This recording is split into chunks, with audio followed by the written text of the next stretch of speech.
The sun had barely risen over Accra when the tall glass building of Adam Group began to hum with life.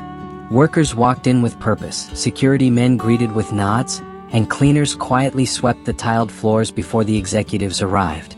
Among them was an old janitor named Kofi. He wore a faded blue uniform, rubber sandals, and a cap pulled low over his face. He spoke little, worked diligently, and was almost invisible to most people in the building. But Kofi was not who he appeared to be. His real name was Mr. Kofi Mensah, founder and CEO of Adam Group, one of the most powerful companies in Ghana. And he had a problem. His only daughter, Abena, had grown into a brilliant, beautiful, and strong-willed woman. But every man who came near her seemed more interested in her father's wealth than in her heart. Mr. Mensah had watched carefully. The expensive gifts, the fake smiles, the exaggerated respect, he saw through it all. So he made a decision. If wealth was blinding people, then he would remove it from sight. That was why he now pushed a mop across his own office floor every morning before anyone arrived. He wanted to see people as they truly were. Days turned into weeks. From his quiet position, he observed everything. The way junior staff were treated. The way respect changed depending on appearance. The way kindness was often selective. One young man caught his attention. Kwame. Kwame was a new employee, not highly paid, not highly connected. Just a regular staff member in the logistics department. But every morning, Kwame greeted Kofi the janitor. "Good morning, Papa Kofi," he would say, sometimes even helping him lift heavy buckets without being asked.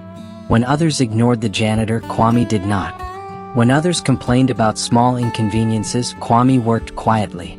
And when cleaners were spoken to harshly, Kwame would politely intervene. Mr. Mensah began to watch him more closely. One afternoon, as rain poured heavily outside, the office began to empty early.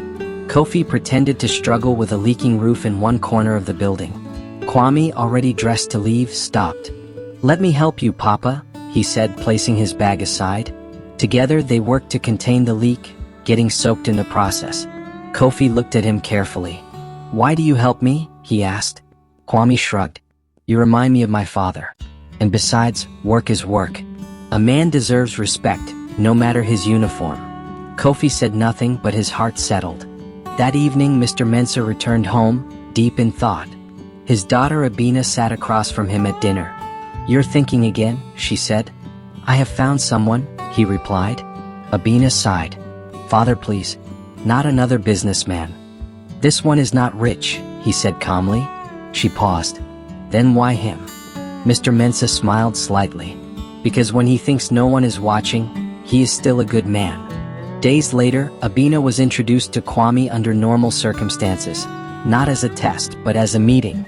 Kwame did not know the connection. He spoke respectfully, confidently, and honestly.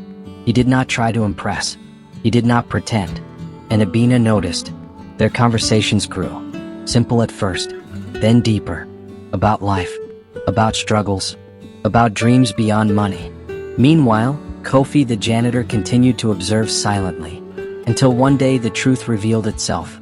A company-wide meeting was called. All staff gathered in the large conference hall. Kwame stood among them, confused like everyone else. Then the janitor walked in. But this time he was not in uniform. He wore a tailored suit. The room fell silent. Gasps spread across the hall. "It's him? The janitor?"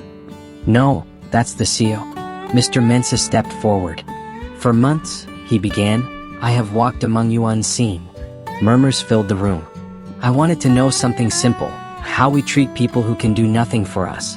His eyes moved across the crowd. "Some of you failed that test."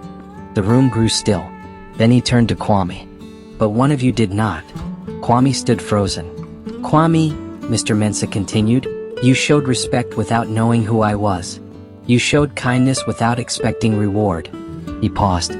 "That is the kind of man I trust, not just in my company, but in my family." Abena stepped forward beside her father. Kwame's eyes widened in realization. The janitor, the CEO, Abena's father. Everything connected.